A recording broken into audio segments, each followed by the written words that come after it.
This is R.K. Shukla, ex-faculty of Allen as well as Akash Institute.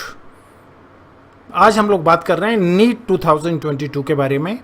Exam बिल्कुल आपके सामने है, बहुत ही कम 5-6 दिन कुल मिलाकर बाकी रह गए हैं। तो आपके साथ साथ नीट विनायक यूट्यूब चैनल बहुत सारे प्रयास कर रहा है कि आपकी बेहतरी के लिए हम काम कर सकें और आपकी जो कठिनाइयां हैं उनको हम आसान बना सकें, उसके लिए हम लोग लगातार काम कर रहे हैं। तो उसी सीक्वेंस में आज हम बात करने वाले हैं बॉडी फ्लूइड एंड सर्कुलेशन के बारे में। अगर मैं ह्यूमन फिजियोलॉजी के बारे में बात करूं, जिसमें कुल मिलाकर 15 क्वेश्चन आते हैं, 15 क्वेश्चन यहां से आते हैं, तो याद रखना सबसे नंबर 1 पर क्वेश्चन कैरिंग में सबसे नंबर 1 पे आता है केमिकल कंट्रोल और उसके बाद में फिर आता है body fluid and circulation. Chemical control का रिवीजन हम लोग कर चुके हैं, उसकी समरी हम लोग बना चुके हैं। तो अभी हम बात कर रहे हैं किसके बारे में? सर्कुलेटरी सिस्टम के बारे में। Circulatory system means body fluid and circulation. अगर ये टॉपिक आपने बहुत अच्छे से पढ़ा है तो ये आज का सेशन आपको रिवीजन में बहुत सहायता करेगा और याद करने की बहुत सारी ट्रिक्स, जैसा कि मैं आमतौर पर बताता हूँ, आपको बताऊँगा। और अगर बिल्कुल भी नहीं पढ़ा है तो ये 1 घंटे का सेशन, 1 घंटे का वीडियो इस टॉपिक के अधिकांश कंटेंट को तैयार करा देगा। Got it my point? तो ये 1 घंटे का वीडियो है और आमतौर पर सर्कुलेटरी सिस्टम में से 2 क्वेश्चन नीट में आते हैं। तो आप ये तय मानकर चलिए कि 2 क्वेश्चन आपके इस पूरे वीडियो को देखने के बाद आउट होने वाले हैं। Got it? और अगर अभी तक आपने मेरे चैनल को सब्सक्राइब नहीं किया है तो सब्सक्राइब करें, शेयर करें और अच्छे अच्छे कमेंट करें। ओके, चलिए बात करते हैं बॉडी फ्लूइड एंड सर्कुलेशन के बारे में। जैसा कि हमने बात किया था कि नीट 2022 के लिए हम बहुत सारे आपके लिए टॉपिक तैयार कर रहे हैं, बहुत सारे टॉपिक का रिवीजन की व्यवस्था कर रहे हैं। तो आज हम लोग बात कर रहे हैं बॉडी फ्लूइड एंड सर्कुलेशन के रिवीजन की। बहुत कम टाइम में मैं आपको रिवाइज करवा दूंगा और ये बिल्कुल पक्की बात है कि अगर एक बार आप रिवाइज कर लेंगे तो जो भी क्वेश्चन है वो आपसे सेटल हो जाएंगे। तो देखिए, सबसे पहले इसमें बात करते हैं composition of blood. About 55% of blood is consist of blood plasma and 45% is consist of formed element. Formed element का मतलब क्या होता है? RBC, WBC और प्लेटलेट तीनों को मिलाकर क्या कहते हैं? formed element. फिर याद रखना ब्लड प्लाज्मा में 90 to 92% क्या है? वाटर है और 8 to 10% क्या है? सॉलिड। फिर सॉलिड में बात करें तो इसका 1 to 2% क्या है? न्यूट्रिएंट है, इलेक्ट्रोलाइट है और 6 to 8% क्या है? प्रोटीन। और इस प्रोटीन में याद रखना सबसे ज्यादा 3.5 to 5%, 3.5 से 5% तक क्या है? एल्ब्यूमिन। और उसके बाद 2 to 4% क्या है? ग्लोबुलिन। और फाइब्रिनोजिन की बात करें तो 0.2 to 0.4 फाइब्रिनोजिन और बहुत थोड़ी सी क्वांटिटी में प्रोथ्रोम्बिन भी होता है। अगर इनका फंक्शन का बात करें तो एल्ब्यूमिन क्या करता है? विस्कोसिटी को मेंटेन करता है, मतलब ब्लड प्लाज्मा का जो एक गाढ़ापन है उसको मेंटेन करता है। ग्लोबुलिन क्या करता है? एंटीबॉडी बनाता है। फाइब्रिनोजिन और प्रोथ्रोम्बिन क्या करते हैं? याद रखना ये क्लॉटिंग के मैकेनिज्म के साथ इनका संबंध है। Got it my point? फिर चलिए उसके बाद बात करेंगे, अब यहां थोड़ा सा कंपैरिजन करेंगे आरबीसी, डब्ल्यूबीसी और प्लेटलेट के बारे में। याद रखना आरबीसी का टोटल नंबर कितना है? 5 to 5.5 मिलियन पर mm पर क्यूबिक mm मिलीमीटर, मतलब 5 से 5.5 मिलियन 1 क्यूबिक मिलीमीटर में। अगर डब्ल्यूबीसी की बात करते हो तो 1 मिलियन याद रखना, अगर इसकी बात करते हो तो 6 से लेकर 8,000 पर क्यूबिक मिलीमीटर। और अगर आप आरबीसी और डब्ल्यूबीसी के रेशियो की बात करते हो ब्लड में तो याद रखना 600 डब्ल्यूबीसी पर 600 आरबीसी पर 1 डब्ल्यूबीसी। और अगर आप प्लेटलेट की बात करते हो तो 1.5 to 3.5 लाख, मतलब 1.5 लाख से 3.5 लाख पर क्यूबिक मिलीमीटर। इसका मतलब सबसे ज्यादा संख्या में क्या है? आरबीसी, उसके बाद आता है प्लेटलेट और सबसे कम संख्या में क्या है? डब्ल्यूबीसी। अगर आप फंक्शन का बात करते हो तो आरबीसी क्या करता है? ऑक्सीजन एंड कार्बन डाइऑक्साइड का ट्रांसपोर्ट करता है। डब्ल्यूबीसी क्या करता है? फैगोसाइटोसिस करता है। हालांकि सारे डब्ल्यूबीसी फैगोसाइटोसिस नहीं करते, ये हम बात करेंगे अलग अलग। और प्लेटलेट किसमें काम करता है? क्लॉटिंग में। क्लॉटिंग में क्या काम करता है? प्लेटलेट प्लग बनाने का काम करता है, जिससे सबसे पहले ब्लीडिंग रुक जाती है। अगर आप साइज की बात करते हो तो आरबीसी का साइज कितना है? 5.5 माइक्रोन WBC का कितना है 6 to 20 माइक्रोन। ये इतना वेरिएशन क्यों आ रहा है? क्योंकि 5 तरह का WBC होता है। और प्लेटलेट का कितना है 2-3 माइक्रोन। मतलब सबसे छोटा साइज किसका है? प्लेटलेट का। और सबसे बड़ा साइज किसका है? WBC का। और RBC का मीडियम साइज है। अगर आप लाइफ स्पेन की बात करते हो तो RBC का कितना है 120 डेज, WBC का 10 to 13 डेज और प्लेटलेट का अबाउट 1 वीक। अगर आप स्पेसिफिक फीचर की बात करते हो तो याद रखना RBC form by division of red bone marrow cell of spongy bone cell. याद रखना बोन का जो कॉर्नर वाला पार्ट है वो क्या कहलाता है? Spongy bone. उसमें रेड बोन मैरो सेल होता है और रेड बोन मैरो सेल के डिवीजन से ये बनता है। ठीक है, लेकिन एक बात यहां पे अच्छी तरह याद रखना, अगर आप 5 साल तक के बच्चे की बात करते हो तो उसमें जितनी भी बोन है और प्रत्येक बोन के प्रत्येक पार्ट में रेड बोन मैरो होता है। तो याद रखना 5 साल तक के बच्चे में प्रत्येक बोन का प्रत्येक पार्ट क्या बनाता है? RBC बनाता है। लेकिन 5 साल के बाद कुछ खास बोन जैसे फेशियल बोन, लॉन्ग बोन और जो है वर्टिब्री, इनके स्पॉन्जी पार्ट में RBC का फॉर्मेशन होता है। WBC की बात करोगे तो form by the division of red bone marrow cell of spongy bone cell except lymphocyte. याद रखना 5 तरह का WBC। अगर आप लिम्फोसाइट की बात करोगे तो उसका 80 to 90% रेड बोन मैरो से बाहर, मतलब कहां बनता है? लिम्फोइड टिश्यू में बनता है। लिम्फोइड टिश्यू क्या होता है? जैसे टॉन्सिल, उसमें बनता है। और 10 to 20% कहां बनता है? रेड बोन मैरो से, जैसे कि RBC बनता है। ठीक है, फिर बात करें प्लेटलेट की तो याद रखना रेड बोन मैरो में स्पॉन्जी बोन के रेड बोन मैरो में मेगा कैरियोसाइट होता है। उनके फ्रेगमेंटेशन मतलब उनके टूटने से किसका फॉर्मेशन होता है? प्लेटलेट का फॉर्मेशन होता है। अब उसके बाद RBC के बारे में बात करेंगे। ये यहां पर RBC का शेप आपके सामने, RBC का स्ट्रक्चर आपके सामने। RBC का शेप कैसा है? Circular biconcave. ठीक है, और इसका जो प्लाज्मा मेम्ब्रेन है वो बहुत ज्यादा थिक है, इस बात को याद रखना। और प्लाज्मा मेम्ब्रेन के आउटर सरफेस पर ब्लड ग्रुप एंटीजन है। याद रखना किसी और एंटीजन की हम बात नहीं कर रहे हैं, हम ब्लड ग्रुप एंटीजन की बात कर रहे हैं। अगर उसके अंदर आप झांक कर देखोगे तो एक एंजाइम है जो कहलाता है कार्बोनिक एनहाइड्रेज एंजाइम। ये फास्टेस्ट एंजाइम है और उसके अंदर बहुत सारे फाइबर हैं। फाइबर से बना हुआ नेटवर्क है जो कहलाता है stromatin fibre network. And number of haemoglobin are there. याद रखना there is no any kind of nucleus, mitochondria, Golgi body, all kind of organelle are absent for spacing more and more place for haemoglobin.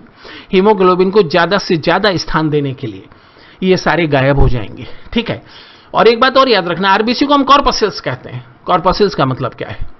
Maturation के पहले ये eukaryotic cell है, maturation के बाद कैसा हो जाता है? प्रोकैरियोटिक सेल हो जाता है। तो अगर कोई भी ऐसा सेल है जिसका ड्यूअल नेचर है, eukaryotic as well as prokaryotic, then such kind of cell is called as corpuscles. ठीक है, फिर उसके बाद हम बात करेंगे टाइप ऑफ WBC की।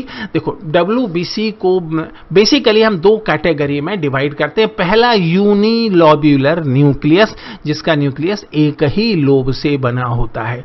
दूसरा पॉलीलोब्यूलर न्यूक्लियस, जिसके न्यूक्लियस में कई सारे लोब होते हैं। जैसे यहां जो डायग्राम बनाया उसमें 3 लोब हमने दिखा रखे हैं। फिर याद रखना जो यूनिलोब्यूलर न्यूक्लियस जिसमें होता है उसके साइटोप्लाज्म में ग्रेन्यूल्स नहीं पाए जाते, तो इसको हम कहते हैं agranular cytoplasm. Got it my point? और जिसमें याद रखना जिसमें ये पॉलीलोब्यूलर न्यूक्लियस है उसके साइटोप्लाज्म में ग्रेन्यूल्स पाए जाते हैं। That's why this is called as granular cytoplasm. ये क्या कहलाता है? इसके चलते ये ग्रेन्युलर साइटोप्लाज्म कहलाता है। इस बात को अच्छी तरह से याद रखना है। That's why this is called as granular cytoplasm. ठीक है, फिर हम यहां से आगे बढ़ाते हैं और अच्छी तरह से याद रखना। देखो अब इसमें जिसका न्यूक्लियस सिंगल लोब से बना है और जिसमें ग्रेन्यूल्स नहीं है उसका नाम क्या हो जाएगा? ए ग्रेन्युलोसाइट एंड मोनोमॉर्फो न्यूक्लियर WBC। ठीक है, इसमें कौन कौन से WBC आते हैं? इसमें मोनोसाइट और लिम्फोसाइट आते हैं। जिसमें ग्रेन्यूल्स है और कई सारा लोब न्यूक्लियस में है, वो क्या कहलाता है? Granulocyte and polymorphonuclear WBC. इसमें बेसोफिल आता है, एसिडोफिल आता है और न्यूट्रोफिल आता है। फिर देखो यहां याद करने के लिए एक फॉर्मूला हमने बनाया, मुन्ना लाल बैन। मान लो मुन्ना लाल कोई शैतान आदमी था, उसे बैन कर दिया गया, शैतान बच्चा था, स्कूल से बैन कर दिया गया। तो मुन्ना लाल किस कैटेगरी में आता है? A granulocyte and monomorphonuclear WBC. इसमें क्या क्या आ जाएगा? M for monocyte. याद रखना, पहले हम लोग कई बार बात कर चुके हैं, मेरे सारे फॉर्मूलाज में केवल कैपिटल लेटर का मतलब होता है, स्मॉल का कोई मतलब नहीं होता। जैसे मुन्ना में यू डबल लेने का कोई मतलब नहीं, लाल में ए एल का कोई मतलब नहीं। तो M means monocyte, L for lymphocyte. और अगर आप बात करते हो granulocyte and polymorphonuclear WBC, तो B for basophil, A for acidophil and N for neutrophil. ठीक है, चलो अब बात करते हैं। सबसे पहले हम बात कर रहे हैं एक ग्रेन्युलोसाइट और मोनोमॉर्फो न्यूक्लियर डब्ल्यूबीसी जानने का प्रयास करते हैं। इसमें याद रखना, सबसे पहले हम बात कर रहे हैं मोनोसाइट। मोनोसाइट फैगोसाइटिक सेल है और इसका साइज बहुत बड़ा होता है, और चूंकि इसका साइज बहुत बड़ा है और ये फैगोसाइटिक सेल है, that's why this is called as mega policeman of blood. और इसका जो न्यूक्लियस होता है वो कैसा होता है? किडनी शेप या बीन शेप। हम किसकी बात कर रहे हैं? अभी हम बात कर रहे हैं ए ग्रेन्युलोसाइट और मोनोमॉर्फो न्यूक्लियर डब्ल्यूबीसी। अगर लिम्फोसाइट की बात करें तो याद रखना, लिम्फोसाइट जो है दो टाइप का है, बी एंड टी लिम्फोसाइट। और लिम्फोसाइट क्या बनाता है? प्लाज्मा सेल बनाता है। और प्लाज्मा सेल क्या बनाता है? एंटीबॉडी बनाता है। तो इनडायरेक्टली लिम्फोसाइट क्या बनाता है? एंटीबॉडी बनाता है। और इसमें सेंट्रल और बहुत बड़ा न्यूक्लियस होता है, इस बात को याद रखना है। फिर बात करेंगे granulocyte and polymorphonuclear WBC. इसमें देखो सबसे पहले बात करेंगे बेसोफिल, जिसका दूसरा नाम है साइनोफिल। अगर इन चीजों का डिटेल आपको देखना है तो मेरे चैनल पर इन सभी का बहुत डिटेल अवेलेबल है, लेकिन इस समय डिटेल बात करने का कोई मतलब नहीं, इसलिए मैं शॉर्ट में बात कर रहा हूं। ठीक है, तो याद रखना बेसोफिल, जिसका दूसरा नाम है साइनोफिल, इसका जो न्यूक्लियस है 2-3 लोब से बनता है और एस शेप होता है। और इसका काम क्या है? Secretion of heparin, histamine and serotonin. इन तीनों का ये सिक्रेशन करता है। किस किस का? हेपेरिन, हिस्टामिन और सीरोटोनिन का। और ये तीनों क्या करता है? हेपेरिन, हिस्टामिन और सीरोटोनिन। हेपेरिन, हिस्टामिन और सीरोटोनिन, ये तीनों क्या करता है? ये तीनों याद रखना, ये हेपेरिन क्या है? एंटीकोएगुलेंट। हिस्टामिन क्या है? वैसोडाइलेटर। और सीरोटोनिन क्या है? वैसोकंस्ट्रक्टर। और इन्हीं तीन का secretion areolar tissue, connective tissue की मास्ट सेल से होता है। तो कनेक्टिव टिश्यू का मास्ट सेल और ब्लड का बेसोफिल डब्ल्यूबीसी, दोनों का फंक्शन एक जैसा है। तो याद रखना, बेसोफिल को हम कहते हैं मास्ट सेल ऑफ ब्लड और मास्ट सेल को हम कहते हैं बेसोफिल ऑफ एरियोलर टिश्यू। ठीक है, मैं एसिडोफिल की बात करूं तो उसका दूसरा नाम क्या है? इयोसिनोफिल या इरिथ्रोफिल। इसका न्यूक्लियस कितने लोब से बना है? 2 लोब से बना है and it is responsible for allergy. अगर मैं न्यूट्रोफिल की बात करूं तो इसका दूसरा नाम क्या है? हेटेरोफिल। ठीक है, और इसमें 3 to 7 लोब पाए जाते हैं। That's why this is called as true polylobular nucleus या डब्ल्यूबीसी। ऐसा डब्ल्यूबीसी है जो वास्तव में पॉलीन्यूक्लियर है। पॉलीन्यूक्लियर होने का मतलब क्या है? बहुत सारे लोब पाए जाते हैं। बहुत सारे मतलब कितना? 3 to 7 लोब। और ये फैगोसाइटिक सेल है, फैगोसाइटिक सेल है, याद रखना। तो एक मोनोसाइट और एक न्यूट्रोफिल मीन्स मन। ये क्या है? फैगोसाइटिक सेल है। इसका साइज छोटा है तो इसे कहते हैं माइक्रो पुलिसमैन ऑफ ब्लड। तो याद रखना, 5 डब्ल्यूबीसी में से केवल 2 डब्ल्यूबीसी फैगोसाइटिक है। ठीक है, फिर बात करेंगे थोड़ा सा, एक क्वेश्चन बार बार बनता है कि 5 डब्ल्यूबीसी में से किसका नंबर ज्यादा है, किसका नंबर कम है। तो एक फॉर्मूला मैंने बनाया, वेईमाल्नी। फॉर्मूला यहां मैंने बनाया बेईमाल्नी। अच्छी तरह से याद रखना, ये फॉर्मूला मैंने बनाया बेईमाल्नी। इस बात को अच्छी तरह से यहां पर याद रखना है। ठीक है, और मैं इसको बच्चों को ऐसे याद कराता हूं कि हेमा मालिनी की बड़ी बहन का नाम बेईमाल्नी। मुझे नहीं मालूम हेमा मालिनी की कोई बहन है या नहीं है या उसका नाम क्या है, बट मैं इसको याद ऐसे कराता हूं। इस बात को अच्छी तरह से याद रखना कि हेमा मालिनी की बड़ी बहन का नाम क्या है। उनकी बड़ी बहन का नाम बेईमाल्नी है, जबकि मुझे नहीं मालूम कि ऐसा कुछ है भी या नहीं है, वो सब मुझे नहीं मालूम। ठीक है, तो अच्छी तरह से इस बात को याद रखना है। तो इसमें याद रखना, देखो ये इंक्रीजिंग मैनर में नंबर है, मतलब सबसे कम जो डब्ल्यूबीसी है वो कौन सा है? बेसोफिल। सबसे कम डब्ल्यूबीसी सबसे कम जो WBC है वो कौन सा है, याद रखना, सबसे कम जो WBC है वो बेसोफिल है। इस बात को अच्छी तरह से यहां पर याद रखना है। सबसे कम WBC कौन सा है, सबसे कम WBC बेसोफिल है। इस बात को अच्छी तरह से यहां पे याद रखेंगे, ठीक है। हाँ, ठीक है। फिर उसके बाद याद रखना है इसका कितना परसेंट है, 0.5 से 1%। अगर एसिडोफिल और इओसिनोफिल के बारे में हम बात करें तो इसका टोटल परसेंट कितना है, 2-3%।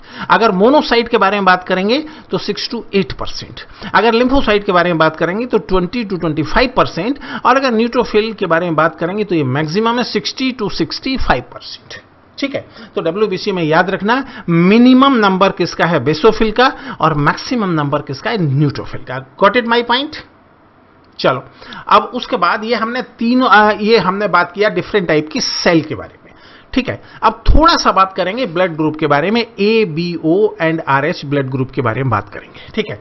तो याद रखना, वैसे तो हमारे ब्लड में about 50 type of blood group are found, but आपके सिलेबस में 2 ही है। कौन सा है, ABO एंड RH। तो पहले एक कंपैरेटिव स्टडी हम कर लें। ABO ब्लड ग्रुप्स का डिस्कवरी कौन किया था, लैंडस्टीनर, और RH का कौन किया, लैंडस्टीनर एंड बीनर। अगर आप एंटीजन की बात करते हो तो ABO ब्लड ग्रुप में एंटीजन कौन सा है, A एंड B, और RH में कौन सा है, RH और D, और इसका ही तीसरा नाम है पॉजिटिव। अगर आप एंटीबॉडी की बात करते हो तो ABO ब्लड ग्रुप का एंटीबॉडी कौन सा है, small a and small b, और RH ब्लड ग्रुप्स में एक ही एंटीबॉडी है, वो कौन सा है, एंटी RH और एंटी D, और इसका ही तीसरा नाम है नेगेटिव। और एक बात याद रखना, ये जो एंटीबॉडी है ये नॉर्मली नहीं पाई जाती। इसको बनाने वाला जो जीन है वो कैसा होता है, इनएक्टिव होता है। और अगर इसके कांटेक्ट में एंटीजन RH और एंटीजन D इसके कांटेक्ट में आए और कम से कम 1 हफ्ते तक इसके साथ रहे तो ये एक्टिव हो जाता है। तो याद रखना, ABO ब्लड ग्रुप सिस्टम का जो एंटीबॉडी A एंड B, ये एक्टिव टाइप की एंटीबॉडी है, ये पाई ही जाती है। लेकिन RH ब्लड ग्रुप की जो एंटीबॉडी है, एंटी RH और एंटी D, ये पाई जाना चाहिए।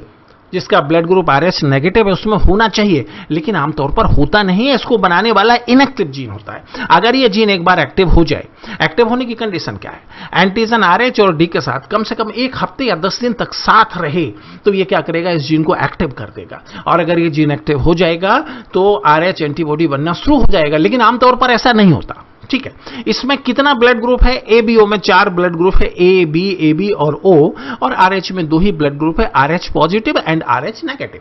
अगर RH एंटीजन है तो RH पॉजिटिव, और अगर RH एंटीजन नहीं है, उसके स्थान पर RH एंटीबॉडी को बनाने वाली जीन है, तो वो कहलाएगा RH नेगेटिव। इसका मतलब नॉर्मल कंडीशन में RH नेगेटिव पर्सन में न तो RH एंटीजन होता है, न ही RH एंटीबॉडी होता है, बट RH एंटीजन बनाने की कैपेसिटी होती है। Got it my point. फिर उसके बाद हम बात करेंगे, अब यहां पे ABO ब्लड ग्रुप सिस्टम के बारे में थोड़ा सा हम डिटेल में बात कर लें। देखो, इसमें कुल मिलाकर 4 ब्लड ग्रुप है, AB, AB एंड O। और याद रखना, जो एंटीजन का नाम है वही वास्तव में ब्लड ग्रुप का नाम है। जैसे ब्लड ग्रुप A में एंटीजन A है, ब्लड ग्रुप B में एंटीजन B है, ब्लड ग्रुप AB में एंटीजन AB है, और अभी जिसे हम O कहते हैं इसका ओरिजिनल नाम था 0, और 0 का मतलब क्या है, एंटीजन इज एब्सेंट। तो बाद में उसका नाम बदलकर किया 0, तो इसमें कोई भी एंटीजन नहीं होता।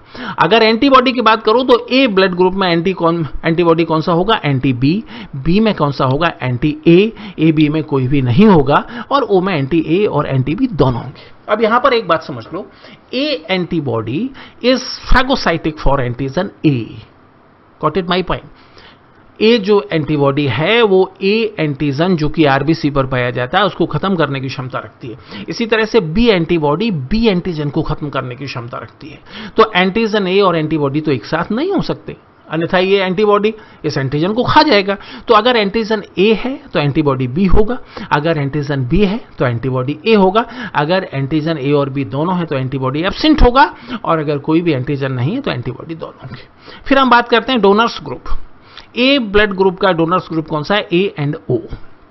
डोनर ग्रुप का मतलब क्या है, मतलब कौन इसे ब्लड डोनेट कर सकता है। ए ब्लड ग्रुप को देखो, एक बेसिक बात याद रखना, जब डोनेट करने की बात आएगी, अगर किसी व्यक्ति को डोनेशन करवाना है अपने लिए ब्लड का, तो एक तो उसके अपने ब्लड ग्रुप का कर सकता है, और दूसरा O, because O is considered as universal donor. ठीक है। इसी तरह से B में एक तो B खुद से ले पाएगा, दूसरा ओ से ले पाएगा। ए बी को यूनिवर्सल रेसिपिएंट माना जाता है, तो ये सभी से ले पाएगा, और ओ जो है केवल ओ से ले पाएगा। फिर रेसिपिएंट ग्रुप कौन सा है, मतलब कौन सा ब्लड ग्रुप है जो इस ब्लड ग्रुप से ब्लड को रिसीव कर सकता है। तो याद रखना, कोई भी ब्लड ग्रुप खुद को दिया जा सकता है और ए बी को दिया जा सकता है। तो अगर ए के रेसिपिएंट ग्रुप की बात करते हो तो कौन सा हो जाएगा, A and A B. Got it my point. अगर बी में बात करोगे तो कौन सा हो जाएगा, बी एंड ए बी। अगर ए बी में बात करोगे तो कौन सा हो जाएगा, ए बी। और ओ में बात करोगे तो ओ को अगर ओ में बात करोगे, तो और जो है ओ से सभी रिसीव कर सकते हैं, मतलब ओ का रेसिपिएंट ग्रुप ऑल है। Got it my point. फिर थोड़ा सा बात करेंगे किसके बारे में, इरिथ्रोब्लास्टिक फीटलिस के बारे में। एक बड़ा कॉमन सा इश्यू है। देखो, अगर फादर RH पॉजिटिव है और मदर RH नेगेटिव है, अच्छी तरह से इस बात को याद रखना, अगर फादर RH पॉजिटिव है और मदर RH नेगेटिव है, केवल एक ही कंडीशन में इस बात को अच्छी तरह से याद रखना, मदर RH नेगेटिव और फादर RH पॉजिटिव एक ही कंडीशन है। यहां पर इस बात को अच्छी तरह से याद रखना है।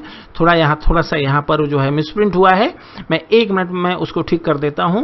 तो इस बात को अच्छी तरह से याद रखना कि अगर फादर जो है, अच्छी तरह से याद रखना है, अगर फादर RH पॉजिटिव है, अच्छी तरह से इस बात को याद रखना, अगर फादर RH पॉजिटिव है और मदर RH नेगेटिव है, इस बात को याद रखना, एक ही कॉम्बिनेशन है जिसमें ये डिसीज होती है, ये कंडीशन पैदा होती है, इसके अलावा कोई भी कंडीशन नहीं है। Got it my point.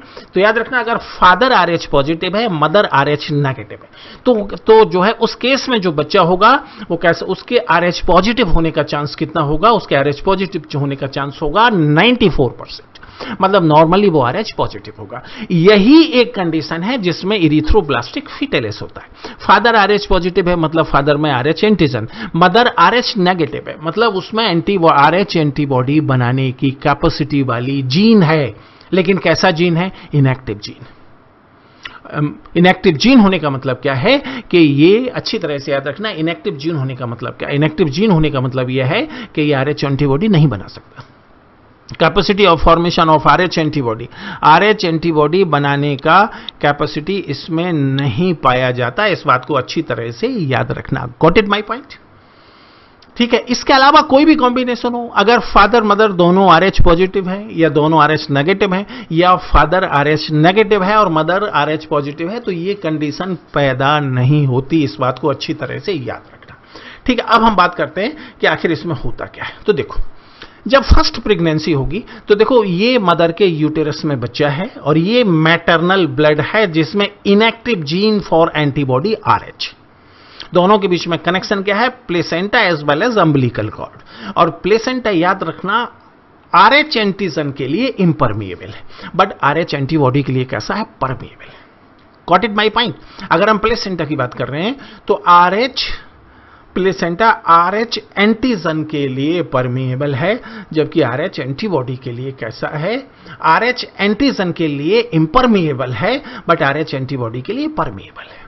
मतलब एंटीबॉडी जो है मैटरनल ब्लड को पार करके, प्लेसेंटा को पार करके यूटेरस में जा सकती है, लेकिन अभी एंटीबॉडी है ही नहीं। अभी एंटीबॉडी है ही नहीं तो कहीं कोई दिक्कत नहीं। तो पहले बच्चे का पूरा डेवलपमेंट हो जाना है। देखो, इसमें एंटीबॉडी को बनाने वाली इनएक्टिव जीन है, एंटीबॉडी अभी नहीं है। ठीक है। अच्छा, और इसका फीटस का और मदर का ब्लड का डायरेक्ट कांटेक्ट आमतौर पर होता ही नहीं है, जन्म के अलावा कभी नहीं होता। तो ये इसका जो एंटीजन है वो यहां से यहां नहीं जा सकता, और एंटीबॉडी इसमें है नहीं, तो कोई खतरा नहीं पहले बच्चे का। लेकिन अब जब पहले बच्चे का जन्म होगा, फर्स्ट चाइल्ड बर्थ होगा, तो हम क्या करेंगे, प्लेसेंटा की कटिंग करेंगे। भाई प्लेसेंटा को तो काटेंगे ना, तो जब प्लेसेंटा को काटेंगे तो क्या होगा कि फीटस का जो RH पॉजिटिव ब्लड है, जो RH एंटीजन है, वो इसके प्लेसेंटा के काटते समय कहां एंटर कर जाएगा, ये मैटरनल ब्लड में एंटर कर जाएगा। अब जब ये मैटरनल ब्लड में एंटर कर जाएगा तो उस केस में क्या होगा, उस केस में भाई ऐसा होगा कि इसमें जो इनएक्टिव जीन है उसको ये एक्टिवेट कर देगा। ठीक है। और ये एक्टिवेट कर देगा कब, अगर ये 6, 7, 8 दिन या 10 दिन मैटरनल ब्लड में रहता है, उसको एक्टिवेट कर देगा। तो ये जो इनएक्टिव जीन है RH एंटीबॉडी बनाने वाला, वो क्या करेगा, एंटीबॉडी को बनाना शुरू कर देगा। और एक बार एंटीबॉडी का फॉर्मेशन स्टार्ट हो जाएगा तो लाइफ लॉन्ग होता रहेगा। Got it my point. अब जब सेकंड प्रेगनेंसी होगी तो वही कंडीशन होगी, मैटरनल यूटेरस में RH पॉजिटिव फीटस है और प्लेसेंटा एंटीबॉडी के लिए परमिएबल है, एंटीजन के लिए कैसा है, इम्परमिएबल। अब क्या है, मैटरनल ब्लड में RH एंटीबॉडी है, RH एंटीबॉडी लगातार प्लेसेंटा को पार करके यूटेरस में पाए जाने वाले फीटस की बॉडी में जाती रहेगी। बट 2 महीने तक फीटस को कोई खतरा नहीं। क्यों खतरा नहीं है? क्योंकि जितनी एंटीबॉडी यहां से निकलकर यहां जाएगी, जितनी एंटीबॉडी यहां से निकलकर यहां जाएगी, इस बात को अच्छी तरह से याद रखना, जितना एंटीबॉडी यहां से निकलकर यहां जाएगी, क्या होगा, 2 महीने तक बच्चे में आरबीसी बनता ही नहीं है। 2 महीने के बाद बच्चे में आरबीसी बनना शुरू होगा और जैसे जैसे आरबीसी बनता जाएगा उसके चारों तरफ जो RH एंटीबॉडी है वो क्या करेगा, आरबीसी पर पाए जाने वाले RH एंटीजन को खत्म करेगा। जब RH एंटीजन खत्म होगा तो आरबीसी का प्लाज्मा मेम्ब्रेन डैमेज हो जाएगा और प्लाज्मा मेम्ब्रेन जब डैमेज हो जाएगा तो क्या होगा, फाइनली बच्चे की डेथ हो जाएगी 2 से तीसरे महीने के बीच में। तो पहले बच्चे के बाद दूसरा कोई बच्चा नहीं होगा। लेकिन इसका एक सॉल्यूशन भी है। पहले बच्चे के बर्थ के तुरंत बाद 24 घंटे के अंदर अगर एंटीबॉडी डी का इंजेक्शन लगवा दिया जाए, किसका, एंटीबॉडी डी का मार्केट में इंजेक्शन आता है, अगर एंटीबॉडी डी का इंजेक्शन लगवा दिया जाए तो वो क्या करेगा कि फीटस का आरबीसी, जरा हम पिछले डायग्राम में जाते हैं, फीटस का जो आरबीसी है जो है प्लेसेंटा के कटिंग के समय, पहले बच्चे के जन्म के समय मैटरनल ब्लड में एंटर हुआ है, अगर आपने एंटीबॉडी का इंजेक्शन लगा दिया तो वो क्या करेगा, 24 घंटे के अंदर एंटीजन को खत्म कर देगा, फीटस के आरबीसी को खत्म कर देगा। तो जो इनएक्टिव जीन है उसको एक्टिव होने में जो कम से कम 1 वीक का टाइम चाहिए वो नहीं मिल पाएगा। तो ऐसे में जीन एक्टिव नहीं हो पाएगी और दूसरे बच्चे का भी बर्थ हो पाएगा। लेकिन इसमें जितना प्रेगनेंसी होगी या एबॉर्शन होगा, जो है प्रत्येक बार एंटीबॉडी डी का इंजेक्शन हमें लगाना पड़ेगा। Got it my point. तो ये इसका सॉल्यूशन भी है। ठीक है, अब हम बात करते हैं किसके बारे में, ब्लड क्लॉटिंग के बारे में। याद रखना, ब्लड क्लॉटिंग में सबसे पहले काम कौन करता है, ब्लड प्लेटलेट करता है, जिसके बारे में हमने अभी कंपैरिजन किया था। ब्लड प्लेटलेट क्या करेगा, बहुत सारे ब्लड प्लेटलेट फ्यूज होकर एक स्ट्रक्चर बनाएंगे जिसे कहते हैं प्लेटलेट प्लग, और ये सबसे पहले उस जहां पर ब्लड वेसल्स डैमेज हुआ है वहां पर ये क्या करेगा, एम्बेड कर जाएगा, धंस जाएगा। जहां पर ब्लड वेसल्स जो है डैमेज हुआ है वहां पर प्लेटलेट प्लग धंस जाएगा और ब्लीडिंग को तुरंत रोक देगा। उसके बाद क्लॉटिंग स्टार्ट होगी। अगर ब्लीडिंग लगातार होते रहेगी तो क्लॉटिंग नहीं हो पाएगी। ठीक है, अब देखो कैसे क्लॉटिंग होता है। पहली बात याद रखना, क्लॉटिंग में जितना भी एक्टिविटी होगा उसके लिए Ca++ का जरूरत होता है। इस बात को अच्छी तरह से दिमाग में सेट करके रखना। तो अब क्या होगा कि जो है इंज्योर्ड साइड है, जहां पर कट लगा है, परपुरा और ट्रोमा मतलब ओपन कट और परपुरा मतलब इंटरनल कट, जहां पर कट लगा है वहां पर याद रखना, वहां पर जो प्लेटलेट फैक्टर हैं, प्लाज्मा फैक्टर हैं और आसपास की सेल के फैक्टर हैं, ये सब मिलकर बनाएंगे थ्रोम्बोकाइनेज। क्या बनाएंगे, एंजाइम थ्रोम्बोकाइनेज बनाएंगे।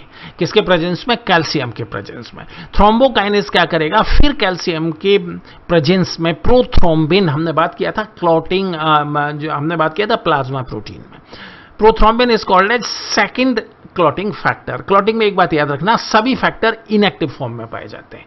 जब क्लॉटिंग की जरूरत पड़ती है तो उनको एक्टिव किया जाता है। तो सेकंड फैक्टर को एक्टिव करने का काम कौन करेगा, thrombokinase in the presence of calcium. तो जब इसको एक्टिव किया जाएगा तो इसका प्रो हट जाएगा और ये क्या हो जाएगा, थ्रोम्बिन। हम कई बार बात कर चुके हैं कि अगर किसी प्रोटीन के पहले प्रो लगा है या बाद में ओजिन लगा है तो वो इनएक्टिव प्रोटीन है। तो प्रोथ्रोम्बिन का प्रो कौन हटाएगा, thrombokinase in the presence of calcium, और तो ये बदल जाएगा थ्रोम्बिन में। अब थ्रोम्बिन क्या करेगा, कैल्शियम की प्रेजेंस में जो पहला फैक्टर है फाइब्रिनोजिन, जिसे वास्तव में क्या करना है, क्लॉट बनाना है। याद रखना, क्लॉटिंग का 13 फैक्टर होता है। पहले सब का सब आपके सिलेबस में था, अब नहीं है, तो अब हम लोग नहीं पढ़ाते। अभी केवल पहला और दूसरा फैक्टर पढ़ाने से काम चल जाता है। तो इसमें क्लॉटिंग का काम कौन करता है, मतलब इस रिएक्शन का जो सबस्ट्रेट है वो क्या है, वो फाइब्रिनोजिन है। तो thrombin in the presence of calcium fibrinogen को बदल देगा फाइब्रिन में। Fibrinogen is called as first factor.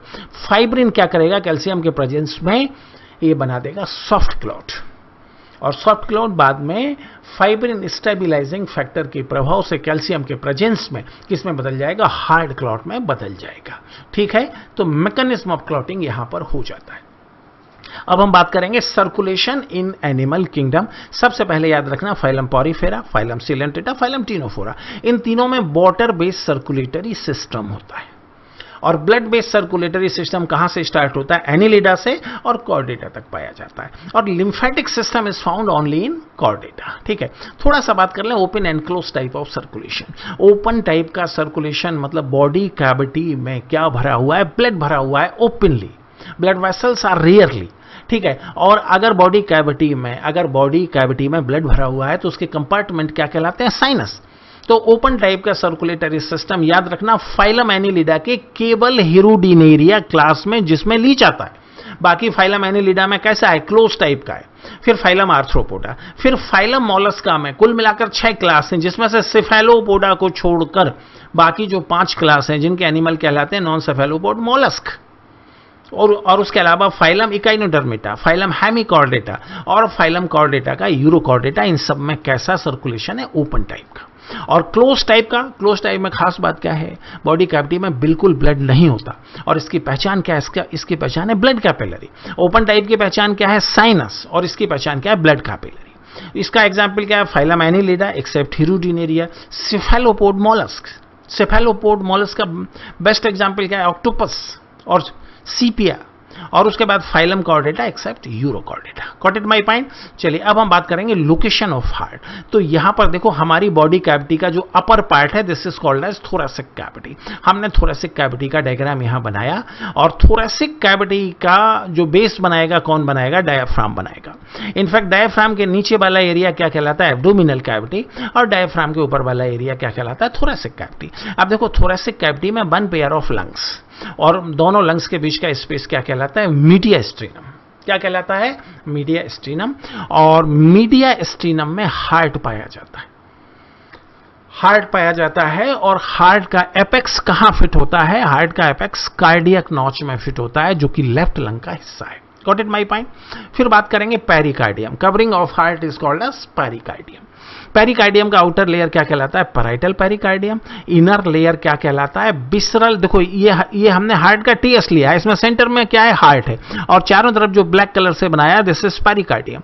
तो पेरिकार्डियम का आउटर लेयर क्या कहलाता है, पैराइटल पेरिकार्डियम। इनर लेयर क्या कहलाता है, विसरल पेरिकार्डियम। दोनों के बीच में एक गैप है, क्या कहलाता है, पेरिकार्डियल कैविटी। और उसके अंदर एक तरह का द्रव भरा हुआ है, फ्लूइड भरा हुआ है, वो क्या कहलाता है, पेरिकार्डियल फ्लूइड। और ये चारों मिलकर क्या कहलाते हैं, पेरिकार्डियम। पेरिकार्डियम क्या करता है, हार्ट को धक्कों से और सूखने से बचाता है। Got it my point. अब यहां पे हम बात कर रहे हैं chamber of human heart. 4 chamber कुल मिलाकर पाए जाते हैं, right auricle, left auricle, right ventricle और लेफ्ट वेंट्रिकल। अब दोनों ऑरिकल के बीच में एक सेप्टम है, ये क्या कहलाता है, आईएएस और इंटर ऑरिकुलर सेप्टम। अच्छे से याद रखना, दोनों ऑरिकल के बीच में एक सेप्टम है, क्या कहलाता है, आईएएस और इंटर ऑरिकुलर सेप्टम। दोनों वेंट्रिकल के बीच में भी एक सेप्टम है, ये क्या कहलाता है, inter ventricular septum. Right auricle और राइट वेंट्रिकल दोनों के बीच में एक सेप्टम है, क्या कहलाता है, राइट एट्रियल वेंट्रिकुलर सेप्टम। और इसके सेंटर पर एक एपर्चर है, ये एपर्चर क्या कहलाता है, राइट एट्रियल वेंट्रिकुलर एपर्चर या राबा। Got it my point. इसी तरह से लेफ्ट ऑरिकल और लेफ्ट वेंट्रिकल के बीच में एक सेप्टम है, ये क्या कहलाता है, left atrial ventricular septum, LABS। इसके सेंटर पर एक एपर्चर है, ये क्या कहलाता है, लेफ्ट एट्रियल वेंट्रिकुलर एपर्चर और लाबा। ठीक है, चलो अब उसके बाद बात करें चैम्बर ऑफ ह्यूमन हार्ट। इसमें उसी बात को हम आगे बढ़ा रहे हैं। तो देखो इंटर ऑरिकुलर सेप्टम के राइट साइड में, मतलब राइट ऑरिकल के साइड में एक गड्ढा है, और ये क्या कहलाता है, फोसा ओबेलिस। क्वेश्चन क्या बनता है कि इंटर ऑरिकुलर सेप्टम के राइट साइड में कौन सा गड्ढा है और लेफ्ट साइड में कौन सा गड्ढा है।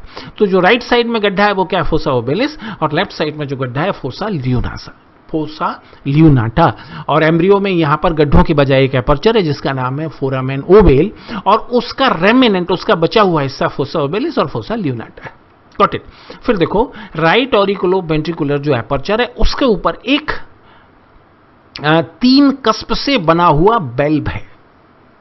बल्ब क्या होता है? बल्ब इसलिए होता है कि ये राइट ऑरिकल के ब्लड को वेंट्रिकल में तो आने देगा, बट अगर वेंट्रिकल का ब्लड राइट ऑरिकल में जाना चाहेगा तो ये बंद हो जाएगा। मतलब यूनिडायरेक्शनल फ्लो को मेंटेन करने का तरीका क्या होता है? बल्ब। तो याद रखना, ये बल्ब देखो 3 पीस से बना है और इसका एक पीस क्या कहलाता है? कस्प। तो इस बल्ब का नाम क्या हो जाएगा? इसका नाम हो जाएगा ट्राइकस्पिड, और उसका दूसरा नाम है बेशियन बल्ब या right auriculo ventricular bulb. Got it my point? तो याद रखना, इस पे क्वेश्चन बनता है कि राइट ऑरिकल और राइट वेंट्रिकल के बीच में कौन सा बल्ब है? तो याद रखना ट्राइकस्पिड और बेशियन। इसी तरह से लेफ्ट ऑरिकल और लेफ्ट वेंट्रिकल के बीच में एक बल्ब है जो कि 2 कस्प से बना हुआ है। That's why this is called as bicuspid और मिट्रल और लेफ्ट ऑरिकुलो वेंट्रिकुलर बल्ब।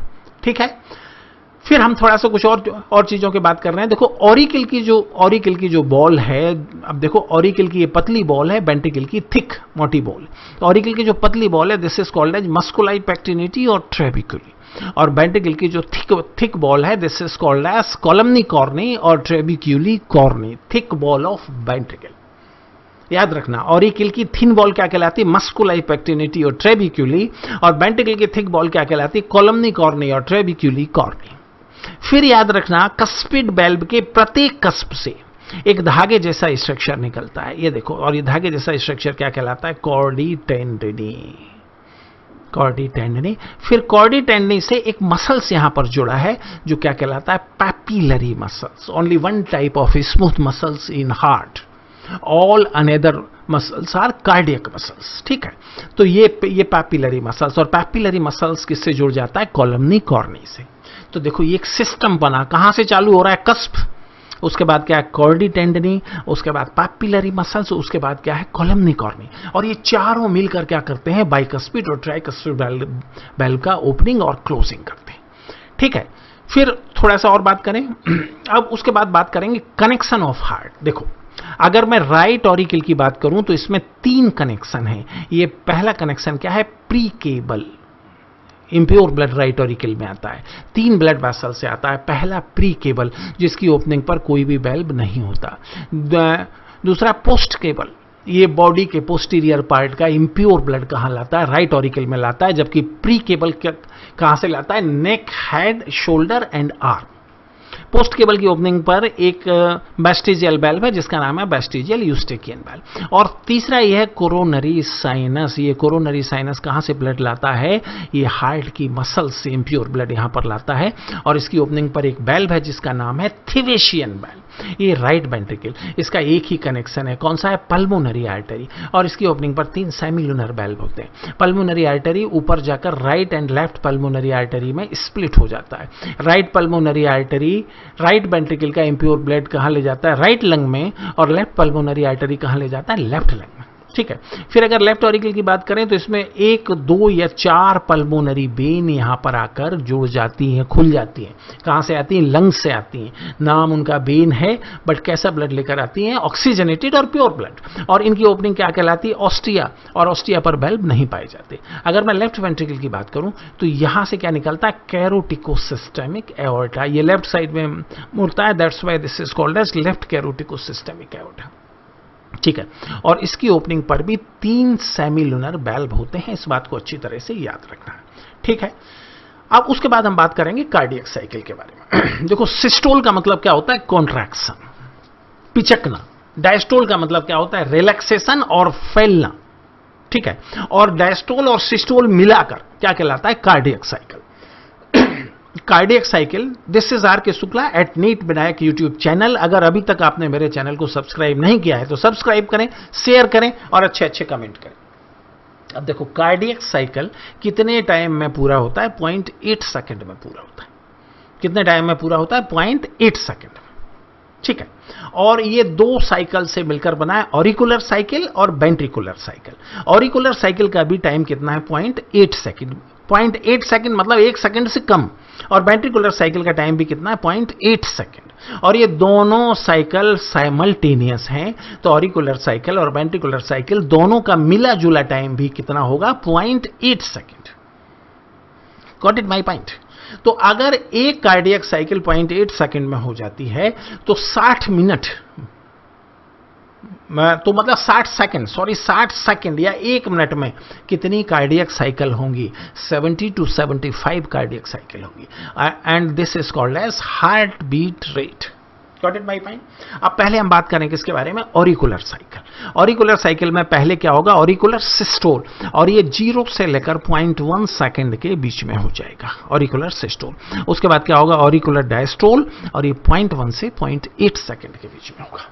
अगर मैं वेंट्रिकुलर साइकिल की बात करूं, देखो फिर मैंने आपको बताया सिस्टोल मतलब कॉन्ट्रैक्शन, मतलब पिचकना, डायस्टोल मतलब रिलैक्सेशन, मतलब फैलना। अगर मैं वेंट्रिकुलर साइकिल की बात करूं तो इसमें पहले क्या होगा? Ventricular diastole. कितना टाइम लेगा? 0 से 0.1 second. Got it my point? मतलब जब ऑरिकल में सिस्टोल हो रहा होगा तो वेंट्रिकल में क्या होगा? डायस्टोल, तो ऑरिकल का ब्लड सीधा वेंट्रिकल में आ जाएगा। फिर होगा वेंट्रिकुलर सिस्टोल, ये 0.1 से लेकर 0.4 सेकंड तक चलेगा। Got it my point? और फिर उसके बाद होगा वेंट्रिकुलर डायस्टोल, 0.4 से 0.8 सेकंड तक चलेगा। Got it my point? फिर उसके बाद जरा हम इनका डायग्राम बना के देख लें। ऊपर वाला जो है ये ऑरिकुलर साइकिल है, नीचे वाला वेंट्रिकुलर साइकिल। देखो ऑरिकुलर साइकिल में स्केल हमने बनाया 0.1, 2, 3 पॉइंट और ये 0.8 तक आ गए। तो 0 से 0.1 तक क्या होगा? ऑरिकुलर सिस्टोल, और 0.1 से 0.8 तक क्या होगा? Auricular diastole.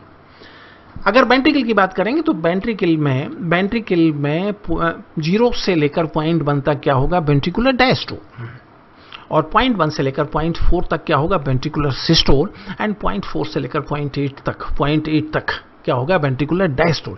डायस्टोल मतलब फैलना। अब एक बात याद रखना, 0.4 से वेंट्रिकल में डायस्टोल स्टार्ट हुआ, मतलब वेंट्रिकल का साइज बढ़ना चालू हुआ, ये 0.8 तक बढ़ता रहा। फिर अगली कार्डियक साइकिल में भी 0.1 तक इसका साइज बढ़ते रहेगा, डायस्टोल रहेगा। Got it my point? तो मैक्सिमम डायस्टोल कहां होगा? 0.1 सेकंड पे होगा ना, क्योंकि 0.8 के बाद 0.1 सेकंड आएगा, 0.1 सेकंड तक डायस्टोल चलेगा। तो मैक्सिमम डायस्टोल कहां होगा? किसी भी साइकिल के 0.1 सेकंड तक, जो कि पिछली साइकिल के 0.4 से स्टार्ट होकर 0.8 तक कंटिन्यू रहा, और उसके बाद अगले साइकिल के 0 से लेकर 0.1 तक कंटिन्यू रहा। तो मैक्सिमम डायस्टोल कहां होगा? 0.1 पर होगा। अब देखो 0.4 से 0.8 तक ऑरिकल में भी डायस्टोल है, वेंट्रिकल में भी डायस्टोल है। That's why this is called a joint और compound diastole. Got it my point? अब देखो, अब हम केवल वेंट्रिकुलर साइकिल की बात कर रहे हैं। तो देखो वेंट्रिकुलर साइकिल में 0.4 से लेकर 0.8 तक क्या होता है? डायस्टोल होता है। 0 से 0.1 क्या हुआ? वेंट्रिकुलर डायस्टोल, और फिर 0.1 से 0.4 तक वेंट्रिकुलर सिस्टोल, और 0.4 से 0.8 तक क्या हो जाएगा? Ventricular diastole. ठीक है, इसमें याद रखना शुरू में डायस्टोल कैसा होगा? रैपिड होगा, और उसके बाद में स्लो डायस्टोल होगा, and this slow diastole is called as diastasis. ठीक है, अब उसके बाद हम बात करेंगे ventricular cycle, opening and closing of valve. अब देखो 0 से 0.1 तक क्या चला? वेंट्रिकुलर डायस्टोल, और 0.1 से 0.4 तक वेंट्रिकुलर सिस्टोल, और 0.4 से 0.8 तक फिर वेंट्रिकुलर डायस्टोल। अब देखो अब मैं अगर कस्पिड वाल्व की बात करूं तो ये कस्पिड मतलब कौन सा हुआ? जो ऑरिकल और वेंट्रिकल के जंक्शन पर है। ठीक है ना? तो कस्पिड वाल्व देखो, ये जो है ये कस्पिड वाल्व। कस्पिड वाल्व 0 से 0.1 तक देखो ओपन है, 0.1 से 0.4 तक क्लोज हो जाएगा, देखो यहां क्लोज है, और 0.4 से 0.8 पर ये फिर खुल जाएगा। Got it my point? पहले हम कस्पिड वाल्व की बात कर ले। ये डायग्राम देखो, ये कस्पिड वाल्व इसमें खुला हुआ है, उसके बाद 0.1 से 0.4 तक बंद है, और 0.4 से 0.8 तक फिर खुला हुआ है। तो मुझे बताओ कस्पिड वाल्व का सडन क्लोजर कहां होता है? 0.1 सेकंड पर होता है, क्योंकि 0 से 0.1 में ये ओपन है, और 0.1 से 0.4 तक ये खुला है, मतलब इसका सडन क्लोजर कहां होता है? 0.1 पर होता है। और जब भी किसी वाल्व का सडन क्लोजर होता है तो एक साउंड जनरेट होता है उसका। जब 0.1 पर कस्पिड, बाइकस्पिड और ट्राइकस्पिड वाल्व का सडन क्लोजर होगा तो एक साउंड जनरेट होगा जो कहलाता है लव और फर्स्ट साउंड ऑफ हार्ट। ठीक है, फिर देखो अब बात कर लें सेमीलुनर वाल्व के बारे में। देखो ये डायग्राम देखो, 0 से 0.1 में कैसा है? क्लोज है। ये पहला डायग्राम 0 से 0.1 के लिए, 0.1 से 0.4 में ओपन है, और फिर 0.4 से 0.8 तक ये क्लोज है। इसका मतलब इसका सडन क्लोजर कहां हुआ? सेमीलुनर वाल्व का 0.4 पर हुआ। इसमें भी एक साउंड जनरेट होगा जिसका नाम है सेकंड साउंड ऑफ हार्ट और लव। तो फर्स्ट साउंड ऑफ हार्ट और लव का जनरेशन कहां होता है? 0.1 सेकंड पर, और सेकंड साउंड ऑफ हार्ट का जनरेशन कहां होता है? 0.4 सेकंड पर। Got it by point? ठीक है, फिर उसके बाद थोड़ा सा बात करेंगे cardiac ventricular cycle and volume of heart. हमने बात किया था कि वेंट्रिकुलर डायस्टोल 0.4 से स्टार्ट होकर अगले साइकिल के 0.1 तक जाता है, तो मैक्सिमम डायस्टोल कब होगा? 0.1 पर होगा। Got it my point? और जब मैक्सिमम डायस्टोल मतलब फैलना, जब लेफ्ट वेंट्रिकल सबसे ज्यादा फैल जाएगा तो उसमें सबसे ज्यादा ब्लड भी होगा। कब होगा? 0.1 पर होगा। कितना होगा? 120 ml होगा। और ये तब होगा जब डायस्टोल खत्म होने वाला है, तो इसे हम क्या बोलेंगे? And diastolic volume. मतलब लेफ्ट वेंट्रिकल के डायस्टोल के अंतिम पर जो वॉल्यूम था वो क्या कहलाता है? एंड डायस्टोलिक वॉल्यूम, और EDV। Got it my point? जबकि 0.4, अब देखो यहां से सिस्टोल स्टार्ट हुआ, मैक्सिमम सिस्टोल कहां होगा? 0.4 पर। सिस्टोल मतलब पिचकना, तो लेफ्ट में देखो, हम लेफ्ट वेंट्रिकल की बात कर रहे हैं, हालांकि राइट वेंट्रिकल में ही ऐसा होगा। तो ठीक है, 0.4 पर मैक्सिमम सिस्टोल होगा। कहां होगा? 0.4 पर। ठीक है, तो जब सबसे ज्यादा पिचक जाएगा तो सबसे कम ब्लड वहां पर होगा। कितना होगा? 50 ml। ठीक है, इसे हम क्या कहेंगे? इसे हम कहेंगे एंड सिस्टोलिक वॉल्यूम और ESB। क्या कहेंगे? एंड सिस्टोलिक वॉल्यूम और ESB। अगर दोनों का हम डिफरेंस देखें, एंड डायस्टोलिक वॉल्यूम और एंड सिस्टोलिक वॉल्यूम, देखो फिर से एक बार समझो, 0.1 सेकंड पर, अभी हम केवल लेफ्ट वेंट्रिकल की बात कर रहे हैं, राइट वेंट्रिकल में भी वैसा ही होगा। 0.1 पर मैक्सिमम लेफ्ट वेंट्रिकल फूला हुआ है, तो मैक्सिमम उसका वॉल्यूम भी होगा। कितना होगा? 120 ml। 0.4 पर मैक्सिमम पिचका हुआ है, तो इसका जो वॉल्यूम होगा मिनिमम होगा। कितना होगा? 50 ml। ठीक है, अगर दोनों का डिफरेंस कितना है? 70 ml। 120 माइनस 50 से, this is called as stroke volume. ठीक है, अब एक कार्डियक साइकिल में 0.8 सेकंड लगा, उसमें बॉडी को कितना, ये 70 ml ब्लड कहां जाता है? ये बॉडी को सप्लाई हो जाता है। तो एक कार्डियक साइकिल में कितना टाइम लगा? 0.8 सेकंड। उसमें कितना ब्लड सप्लाई हुआ? 70 ml सप्लाई हुआ। कितना हुआ? 70 ml। Got it my point? तो एक मिनट में कितना कार्डियक साइकिल चलेगा? 70 to 75। तो अगर एक कार्डियक साइकिल में 70 ml ब्लड मिलता है, तो अगर हम हार्ट बीट रेट हम मान लें 70, तो कितना ब्लड जो है सप्लाई हो जाएगा? 70 इंटू 72 और 75। अगर 72 मान लें तो 5042 ml, और अगर 75 मान लें तो 5250 ml। And this is called as cardiac output. Heart एक मिनट में जितना ब्लड बॉडी को सप्लाई करता है वो क्या कहलाता है? This is called as cardiac output. Got it my point? उसके बाद बात करेंगे nodal tissue of heart. Nodal tissue वो टिश्यू है जो हार्ट की एक्टिविटी को कंट्रोल करता है। अब जरा ध्यान से देखें, देखो ये राइट ऑरिकल के अपर राइट साइड में सबसे पहला नोडल टिश्यू है जो क्या कहलाता है? साइनो ऑरिकुलर नोड, और एसे नोड, और पेसमेकर, और ब्रेन ऑफ हार्ट। ये वही स्ट्रक्चर है जो हार्ट बीट को जनरेट करता है। That's why this is called as pacemaker. फिर राइट ऑरिकल के ही लोअर लेफ्ट साइड पर दूसरा स्ट्रक्चर है जो क्या कहलाता है? एबी नोड और एट्रियोवेंट्रियल नोड और पेस सेटर। ये पेस को सेट करता है, अगर पेस ज्यादा है तो कम करेगा, कम है तो ज्यादा करेगा। फिर एबी नोड से निकलेगा बंडल ऑफ फेज। ये कहां होता है? इंटरवेंट्रिकुलर सेप्टम में, और यहां पहुंचकर ये राइट और लेफ्ट दो ब्रांच में बंट जाता है। और इंटरवेंट्रिकुलर सेप्टम के लोअर एंड पर प्रत्येक बंडल ऑफ फेज से स्टार्ट हो जाएगा परकिंजे फाइबर। क्या स्टार्ट हो जाएगा? परकिंजे फाइबर, और ये कहां जाएगा? वेंट्रिकल की बॉल में जाएगा। Got it my point? अब जरा बात करें देखो, ऐसे नोड से हार्ट बीट का जनरेशन होता है। ऐसे नोड से हार्ट बीट का जनरेशन होता है, इस बात को याद रखना। और यहां से हार्ट बीट का मैसेज तीन जगह पहुंचता है, एक तो राइट ऑरिकल, एक लेफ्ट ऑरिकल, और एक एबी नोड। एबी नोड से यह मैसेज कहां जाता है? राइट बंडल ऑफ फेज और लेफ्ट बंडल ऑफ फेज। ठीक है, राइट बंडल ऑफ फेज से कहा जाता है? राइट परकिंजे फाइबर और लेफ्ट परकिंजे फाइबर। और परकिंजे फाइबर से, राइट परकिंजे फाइबर से कहा जाएगा राइट वेंट्रिकल, और लेफ्ट परकिंजे फाइबर से कहा जाएगा left ventricle. Got it my point? अब देखो, हार्ट बीट का जनरेशन कहां होगा? ये होगा ऐसे नोड से, और इसका रेट क्या रहेगा? 70 to 75 पर मिनट। अगर ऐसे नोड नॉन फंक्शनल हो जाए तो एबी नोड पेसमेकर हो जाएगा, हार्ट बीट का जनरेशन यहां से होगा और उसका रेट कम हो जाएगा। अगर ये ऐसे नोड और एबी नोड मान लो कि दोनों नॉन फंक्शनल हो जाए, तो हार्ट बीट का जनरेशन कहां से होगा? राइट बंडल ऑफ फेज से, और इसका रेट और भी कम हो जाएगा। और अगर ऐसे नोड, एबी नोड और बंडल ऑफ फेज तीनों नॉन फंक्शनल हो जाएं, काम करना बंद कर दें, तो हार्ट बीट का ओरिजिन कहां से होगा? परकिंजे फाइबर से, लेकिन उसका रेट बहुत कम हो जाएगा, 25 to 30। अब एक बात यहां पर याद रखना है कि आखिर ऐसे नोड अपना काम स्टार्ट कैसे करता है या एबी नोड काम कैसे करता है, याद रखना इन सभी में सोडियम पंप होता है। और सोडियम पंप का खुलना क्या कहलाता है? डिपोलराइजेशन। अगर डिटेल में जाना है तो मेरे चैनल पे जाएं, body fluid and circulatory system वाले उसमें जाएं। अभी फिलहाल केवल इतना समझ लें कि सोडियम पंप का खुलना डिपोलराइजेशन कहलाता है और पोटेशियम पंप का खुलना रिपोलराइजेशन कहलाता है। सभी प्लाज्मा मेम्ब्रेन में ये होते हैं। सबसे ज्यादा डेवलप कहां होते हैं? नर्व फाइबर की प्लाज्मा मेम्ब्रेन में। तो ऐसे नोड का DEP फॉर डिपोलराइजेशन मतलब सोडियम पंप का खुलना। और जब भी डिपोलराइजेशन होगा तो कंसर्निंग चैम्बर में कॉन्ट्रैक्शन होगा, और अगर रिपोलराइजेशन होगा मतलब पोटेशियम पंप का खुलना तो कंसर्निंग चैम्बर में क्या होगा? रिलैक्सेशन होगा। तो ऐसे नोड का डिपोलराइजेशन क्या कहलाता है? P। AB नोड का डिपोलराइजेशन क्या कहलाता है? Q।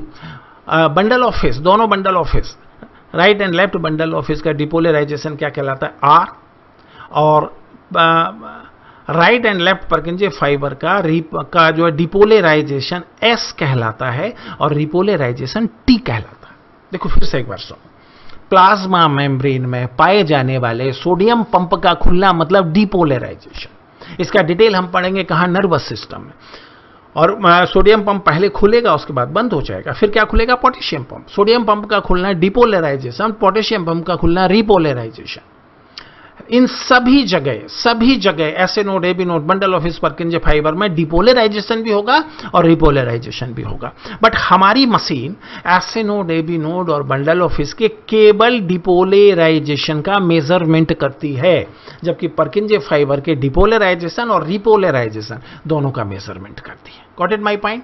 फिर यहां पर आ जाओ, ये PQRST का इस्तेमाल करके हमने बनाया इलेक्ट्रोकार्डियोग्राफ एंड इलेक्ट्रोकार्डियोग्राम। अब मजे की बात इसमें क्या है ये समझ लो कि इसकी जो मशीन है उसका नाम है इलेक्ट्रोकार्डियोग्राफ। कभी कभी बड़े बड़े लोगों से भी गलतियां हो जाती हैं, बात समझ में आई ना? बड़े बड़े वैज्ञानिक, गलतियां हो जाती हैं, ठीक है ना? तो जो इसमें मशीन है उसका नाम है इलेक्ट्रोकार्डियोग्राफ, और इस मशीन से जो है ग्राफ पेपर निकलता है उसका नाम है इलेक्ट्रोकार्डियोग्राम। Got it? एक बड़े साइंटिस्ट थे, उनका किस्सा था। वो उनके घर में 2 बिल्लियां थी, एक छोटी बिल्ली एक बड़ी बिल्ली।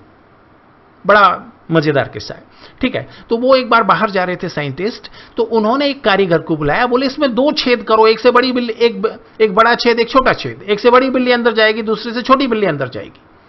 कारीगर उनको समझाता रहा कि बड़े छेद से बड़ी बिल्ली भी अंदर जाएगी और छोटी बिल्ली भी अंदर जाएगी। उनको नहीं समझ आया, बड़े साइंटिस्ट थे। कारीगर ने कहा भाई ठीक है आपका घर है, उसने 2 छेद कर दिए। वो अपनी छुट्टी पे गए। जब वो वापस आए तो उन्होंने देखा कि बड़े छेद से बड़ी बिल्ली भी अंदर जा रही है और छोटी भी अंदर जा रही है। तो उन्होंने फिर कारीगर को बुलाया, भाई तुमने 2 छेद क्यों कर दिए, क्या जरूरत थी, एक से काम चल रहा है। कारीगर बोला महाराज मैं आपको यही समझा रहा था। तो बड़े बड़े लोगों से बड़ी बड़ी गलतियां हो जाती। तो याद रखना मशीन का नाम इलेक्ट्रोकार्डियोग्राम और उससे जो ग्राफ निकलता है उसका नाम इलेक्ट्रोकार्डियोग्राफ, ठीक है? अब इसमें देखो P, Q, R, S और T। अब P का संबंध किससे है? डिपोलराइजेशन से, depolarization of SA node. Q का संबंध किससे है? Depolarization of AB node. R का संबंध किससे है? Depolarization of bundle of phase. S का संबंध किससे है? Depolarization of Purkinje fiber. T का संबंध किससे है? Repolarization of Purkinje fiber. अब सवाल इस बात का है, इससे मालूम क्या पड़ता है? इसमें हम 3 लीड लगाते हैं, मालूम क्या पड़ता है? देखो इसमें हम क्या करते हैं, 15-20 कॉपी लेते हैं, और अगर पर्सन का हार्ट हेल्थी है तो 15-20 सभी कॉपी में जो P होगा वो बिल्कुल आइडेंटिकल होगा। अगर P के साइज में अंतर आता है इसका मतलब ऐसे नोड ठीक से काम नहीं कर रहा है। अगर Q के साइज में अंतर आता है मतलब AB नोड काम नहीं कर रहा है। अगर R के साइज में अंतर आता है मतलब बंडल ऑफ फेज काम नहीं कर रहा है। S के साइज में अंतर आता है तो पर्किंजे फाइबर, और T के साइज में अंतर आता है तो पर्किंजे फाइबर का पोटेशियम पंप। फिर उसके बाद हम बात करेंगे डबल सर्कुलेशन। कुछ बातें इसके बारे में जानने वाली हैं। देखो ये राइट ऑरिकल, ये लेफ्ट ऑरिकल, ये राइट वेंट्रिकल, ये लेफ्ट वेंट्रिकल। अभी हमने देखा राइट वेंट्रिकल से क्या निकला? Caroticosystemic aorta. कहां से निकला? कहां से निकला? लेफ्ट वेंट्रिकल से। लेफ्ट वेंट्रिकल से क्या निकला? Left caroticosystemic aorta. इसकी ब्रांच क्या कहलाती? आर्टरी। और आर्टरी एक एक ऑर्गन के अंदर जाती है। जैसे यहां पे हमने एक बिस्रा बनाया, बिस्रा मतलब बॉडी ऑर्गन, कोई भी ऑर्गन मान लो, उसको किडनी मान लो, उसको कुछ भी मान लो। टेस्टिस मान लो, ओवरी मान लो, तो आर्टरी बॉडी ऑर्गन के अंदर एंटर करेगी, वहां पे ब्रांच बनाएगी और ये ब्रांच क्या कहलाती है? आर्टीरियोल। फिर आर्टीरियोल का ब्रांच बनेगी जो कहलाती कैपिलरी। और कैपिलरी में याद रखना, ब्लड कैपिलरी के लगभग राइट एंगल पर लिम्फ कैपिलरी होता है। देखो, ब्लड कैपिलरी की जो दीवार है उसमें कई सारे अपर्चर होते हैं जिनसे ब्लड प्लाज्मा बाहर निकलता है और आसपास की सेल को oxygen, food material, hormone distribute करता है, वहां से कार्बन डाइऑक्साइड लेता है, वेस्ट मटेरियल लेता है और उसके बाद वो वापस ब्लड कैपिलरी में नहीं जाता, वो कहां जाता है? लिम्फ कैपिलरी में जाता है। तो याद रखना, blood capillary is a site for distribution of different type of material. फिर जो है ब्लड कैपिलरी के जोड़ने से क्या बनेगा? बेनियोल बनेगा। बेनियोल के जोड़ने से क्या बनेगा? वेन बनेगा। वेन बॉडी ऑर्गन से बाहर निकलेगा, कई सारा वेन आपस में जुड़ जाएगा, उससे क्या बनेगा? केबल या वेना केवा। अब एक बात याद रखना, केबल या वेना केवा, और वेना केवा कहां खुलता है? राइट ऑरिकल में। अब याद रखना, एओर्टा, आर्टरी और आर्टीरियोल, ये तीनों मिलकर क्या बनाते हैं? Arterial system. आर्टीरियल सिस्टम कहां से चालू होता है? लेफ्ट वेंट्रिकल से। खत्म कहां होता है? बिस्रा में। और जहां खत्म होता है वहां पर कैपिलरी पाई जाती है, जबकि बेनियोल, वेन और वेना केवा तीनों मिलकर क्या बनाते हैं? Venous system. वीनस सिस्टम का ओरिजिन कहां से होता है? बिस्रा से होता है, और जहां इसका ओरिजिन होता है वहां पर कैपिलरी होती है। बट ये खत्म कहां होता है? राइट ऑरिकल में, और जहां ये खत्म होता है वहां पर कोई कैपिलरी नहीं होती। और आर्टीरियल और वीनस सिस्टम का जंक्शन क्या है? Blood capillary. अब यहां पे थोड़ा सा हम बात कर लें आर्टरी और वेन की दीवार के बारे में बात कर लें। देखो, दोनों की जो एक्सटर्नल लेयर है वो क्या कहलाती है? Tunica externa. और दोनों का जो मिडल लेयर है वो क्या कहलाता है? ट्यूनिका मीडिया और मेसोथेलियम। देखो, आर्टरी में ट्यूनिका मीडिया और मेसोथेलियम बहुत ज्यादा मोटी होती है, बहुत थिक होती है, जबकि वेन में ये कम थिक होती है। इनरमोस्ट लेयर दोनों का क्या कहलाता है? ट्यूनिका इंटरना और एंडोथेलियम। अब देखो, आर्टरी की दीवार बहुत, जो इसकी मेसोथेलियम है, ट्यूनिका मीडिया है, बहुत मोटी है, तो इसका जो ल्यूमेन है वो सकरा है। वेन में देखो क्या है? वेन में इसका ट्यूनिका मीडिया या मेसोथेलियम ज्यादा मोटा नहीं है, तो इसका ल्यूमेन ज्यादा है। आर्टरी में बल्ब नहीं पाए जाते, लेकिन वेन में पाए जाते। आर्टरी में क्यों नहीं पाए जाते? क्योंकि ब्लड का प्रेशर ज्यादा होता है, तो ब्लड के बैक फ्लो होने का चांस नहीं होता। वेन में ब्लड का प्रेशर कम होता है तो बैक फ्लो हो सकता है, that's why bulb are found. फिर थोड़ा सा बात कर लें हम डबल सर्कुलेशन के बारे में। देखो, ये हमारा लेफ्ट ऑरिकल, ये लेफ्ट वेंट्रिकल, ये राइट ऑरिकल, ये राइट वेंट्रिकल, ये लेफ्ट ऑरिकल, ये लेफ्ट वेंट्रिकल। अब देखो, ये बिस्रा मतलब बॉडी ऑर्गन। अगर हम सारे बॉडी ऑर्गन को मिला दें except brain, heart and lung, तो सारे ऑर्गन मिलकर क्या कहलाते हैं? बिस्रा। अब देखो, बिस्रा में कैसा ब्लड होता है? इम्प्योर ब्लड होता है, और ये सुपीरियर और इंफीरियर वेना केवा से होकर कहां जाता है? राइट ऑरिकल में। राइट ऑरिकल से कहां जाता है? राइट वेंट्रिकल में। राइट वेंट्रिकल से कहां जाता है? पल्मोनरी आर्टरी से होकर लंग्स में जाता है। फिर लंग्स में इसका प्यूरिफिकेशन होता है, और प्योर ब्लड पल्मोनरी वेन से होकर कहां जाता है? लेफ्ट ऑरिकल में। लेफ्ट एट्रियम से कहां जाता है? Left ventricle. और लेफ्ट वेंट्रिकल से कहां जाता है? लेफ्ट कैरोटिकोसिस्टेमिक एओर्टा से होकर बिस्रा में जाता है। अब यहां पे दो तीन बातें हैं जिन पे हमें ध्यान देना है, जिनको समझने की जरूरत है। पहली बात ये कि हमारे बॉडी में दो तरह का सर्कुलेशन है। एक सर्कुलेशन हार्ट और लंग के बीच में है, ये देखो, हार्ट और लंग के बीच में है, और एक जो है हार्ट और बिस्रा के बीच में। ये हार्ट और बिस्रा के बीच में जो सर्कुलेशन है, this is called as systemic circulation. Systemic circulation. और जो हार्ट और लंग्स के बीच में, this is called as pulmonary circulation.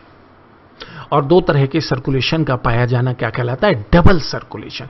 लेकिन डबल सर्कुलेशन की कुछ और मीनिंग भी है। क्या मीनिंग है? जरा जानने का प्रयास करते हैं। देखो, बिस्रा से बाहर निकलने से लेकर दोबारा बिस्रा में पहुंचने तक ब्लड दो बार हार्ट से पास होता है। पहले इम्प्योर ब्लड हार्ट के राइट साइड से, फिर प्योर ब्लड हार्ट के लेफ्ट साइड से। तो एक कंप्लीट सर्कुलेशन के दौरान blood passes twice from heart, that's why this is also called as double circulation.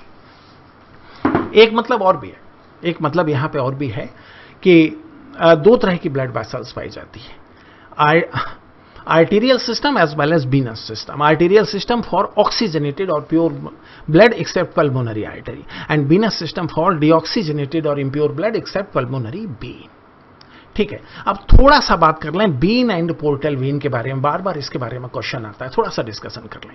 देखो पहले हम बेन को जानेंगे, फिर पोर्टल वेन को जानेंगे। देखो ये एक नॉर्मल वेन है, कहां से स्टार्ट होती है? बिस्रा से स्टार्ट होती है। अभी अभी हम पढ़ कर आए हैं, बिस्रा मतलब बॉडी ऑर्गन।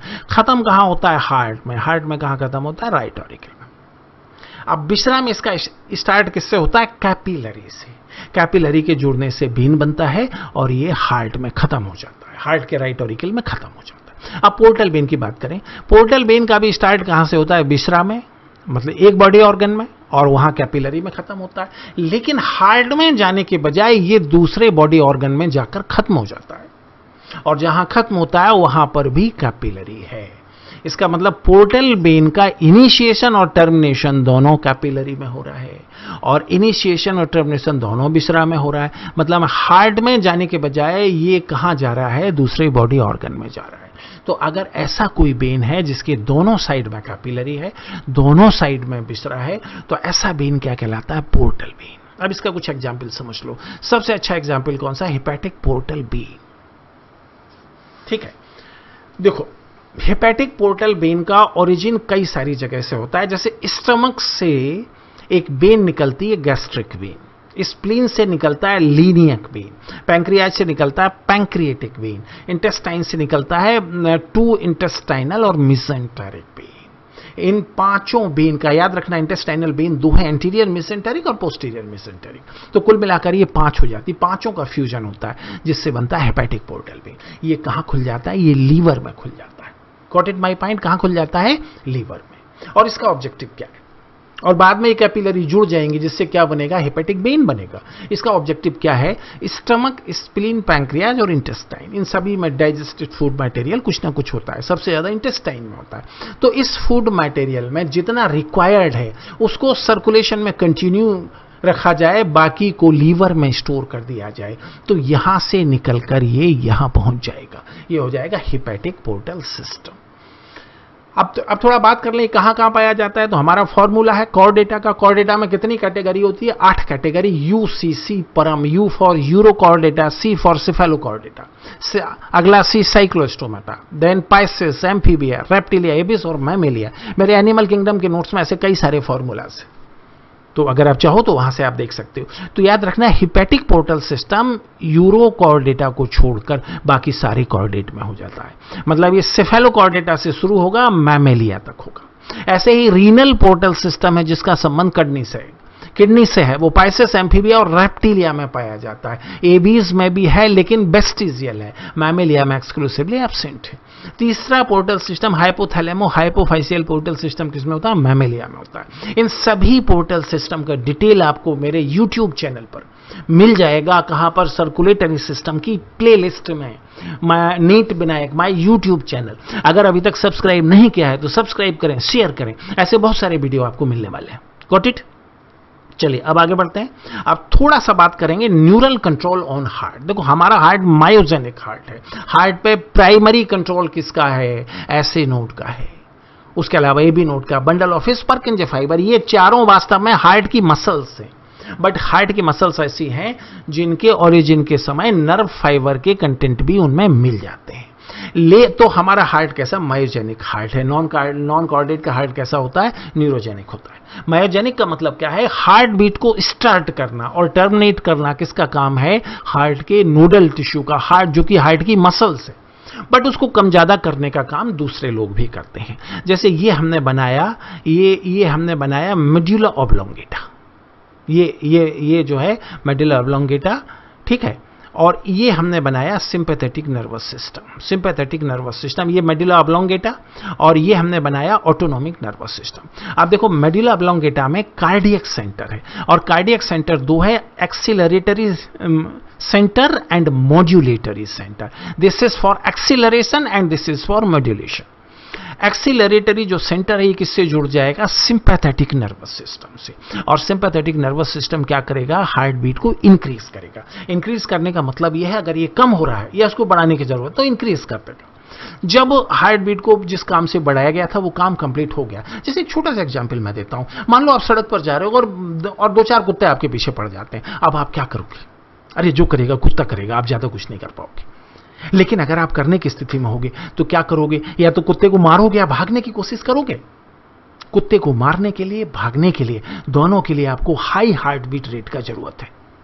तो भाई आप भाग लिए तो एक्सीलरेटरी सेंटर सिंपैथेटिक नर्वस सिस्टम के साथ मिलकर ऐसे नोड में जाता है, वहां हार्ट बीट को बढ़ाता है। अब तुम भाग लिए, आधा किलोमीटर दूर पहुंच गए, कुत्ता भी रह गया, तो अब क्या करना चाहिए? हार्ट बीट को नॉर्मलाइज करना चाहिए। अब कौन काम करेगा? Modulatory centre. ये कहां काम करेगा? पैरासिम्पैथेटिक नर्वस सिस्टम पर। और ये क्या करेगा? हार्ट बीट को डिक्रीज कर देगा। यह डिक्रीज करने का मतलब क्या है? मतलब नॉर्मल कर देगा। ठीक है, फिर थोड़ा सा बात करेंगे। अब यहां पर एक्सीलरेशन ऑफ हार्ट बीट कौन कौन करता है? सबसे पहले acceleration centre of cardiac centre, फिर सिंपैथेटिक नर्वस सिस्टम, उसके अलावा adrenaline and nor adrenaline hormone of adrenal medulla, ये भी एक्सीलरेशन करता है।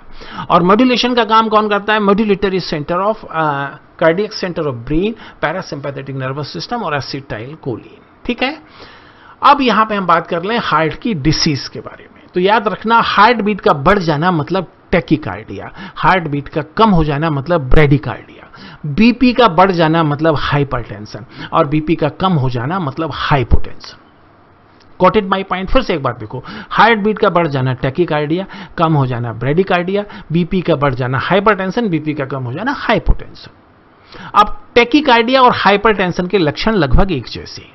आप टैकीकार्डिया कब मानोगे? जब जो है हार्ट बीट 85 या 90 से ज्यादा हो जाएगा, जबकि हाइपरटेंशन कब मानोगे? जब बीपी 140 90 से ज्यादा हो जाएगा। ठीक है, और याद रखना, टैकीकार्डिया और हाइपरटेंशन के सिम्टम एक जैसे हैं, दोनों में रेस्टलेसनेस होता है। ब्रेडिकार्डिया, अगर हार्ट बीट जो है 65 से कम हो जाए, जो कि नॉर्मली 70-75 होता है, तो ब्रेडिकार्डिया। और अगर बीपी 110-70 से कम हो जाए तो हाइपोटेंशन। इन दोनों के सिम्टम एक जैसे। लेजीनेस होता है, काम करने का मन नहीं करता, गहरी नींद आती है, कोई टेंशन नहीं होता, मजे मजे की लाइफ कटती है, सोता रहता है, लेकिन कैरियर में पीछे हो जाता है। ठीक है, फिर बात करें एथीरोस्क्लेरोसिस एंड आर्टीरियोस्क्लेरोसिस। इसके लिए ये डायग्राम देखो ये एओर्टा है, और ये एओर्टा की लार्ज ब्रांच है जिसका नाम है लार्ज आर्टरी, उसके बाद स्मॉल आर्टरी और आर्टीरियो। अब देखो, एओर्टा और लार्ज आर्टरी में किसका डिपोजिशन होता है? LDL, low density lipid, cholesterol, very low density lipid, जिसके चलते इसका डायामीटर कम हो जाता है, और ये बीमारी कहलाती है एथीरोस्क्लेरोसिस, और ये एओर्टा और लार्ज आर्टरी में होती है। अगर आप स्मॉल आर्टरी की बात करोगे तो उसकी दीवार में मेनली कैल्शियम का डिपोजिशन होता है, जिससे डायमीटर में तो अंतर नहीं आता, बट उसमें स्टिफनेस बढ़ जाती, लचीलापन कम हो जाता, कठोरता बढ़ जाती। ये बीमारी क्या कहलाती है? आर्टीरियोस्क्लेरोसिस। फिर थोड़ा सा बात कर लें हार्ट अटैक, हार्ट फेल और कार्डियक अरेस्ट। कार्डियक अरेस्ट मतलब क्या है? हार्ट बीट बंद हो गई मतलब कार्डियक अरेस्ट। और इसका मेन काम क्या है? वेंट्रिकुलर फाइब्रिलेशन, वेंट्रिकल में फाइबर बढ़ जाना। फिर हार्ट फेल, हार्ट काम कर रहा है लेकिन जितना काम कर रहा है उससे काम नहीं कर रहा है, उतना काम नहीं कर रहा है। जैसे 1 मिनट में 5.25 लीटर की सप्लाई होना चाहिए, सप्लाई कितना हो रही? 3.5-4 लीटर। तो हार्ट काम कर रहा है। इसका मेन काम क्या है? मेन कारण क्या है? कंजेशन ऑफ लंग्स, लंग्स में अवरोध। अब बहुत सारी बीमारियां होती हैं जिनमें लंग्स में अवरोध हो जाता है। लंग्स में अगर अवरोध हो जाएगा, कंजेशन ऑफ लंग्स जिसे हम कहते हैं कंजेस्टिव हार्ट फेलियर, तो उतना ब्लड हार्ट को नहीं मिल पाएगा, प्योर ब्लड, तो वो सप्लाई भी नहीं कर पाएगा। This condition is called as heart fail. और हार्ट अटैक क्या है? हार्ट अटैक, जरा पिछले वाले डायग्राम पे आ जाओ। अगर देखो यहां पर क्या हो रहा है, एओर्टा और आर्टरी का डायमीटर कम हो रहा है। अगर डायमीटर कम होता जाएगा तो इसे हम क्या कहेंगे? एथेरोस्क्लेरोसिस। अगर और भी डायमीटर कम होता जाएगा तो, और अगर ये डायमीटर कम कहां पे हो जाए? कोरोनरी आर्टरी में हो जाए, तो हार्ट को उतना ब्लड नहीं मिल पाएगा जितना मिलना चाहिए। तो इसमें क्या होगा? सबसे पहले चेस्ट पेन होगा, लंबे अरसे तक चेस्ट पेन होता रहेगा, जैसे हम कहते हैं एंजाइना पेक्टोरिस। और अगर उस पर ध्यान नहीं दिया जाएगा तो धीरे धीरे हार्ट अटैक हो जाएगा। हार्ट अटैक में हार्ट बहुत डैमेज हो जाता है, चेस्ट पेन होता है, एक्यूट चेस्ट पेन होता है। इसका मेन कारण क्या है? कोलेस्ट्रॉल, एलडीएल, बीएलडीएल और थोड़ा थोड़ा फाइबर और कैल्शियम और फैट तो है ही।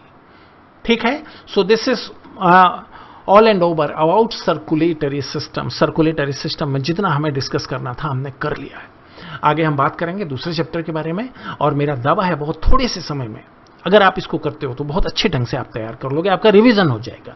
अगर आप अभी तक नीट विनायक यूट्यूब चैनल को सब्सक्राइब नहीं किया है तो प्लीज उसको सब्सक्राइब करें, शेयर करें और कमेंट करें। मैं आपके साथ रहूंगा और इस तरह के इंपॉर्टेंट वीडियो आपके लिए लाता रहूंगा। Okay, all the best.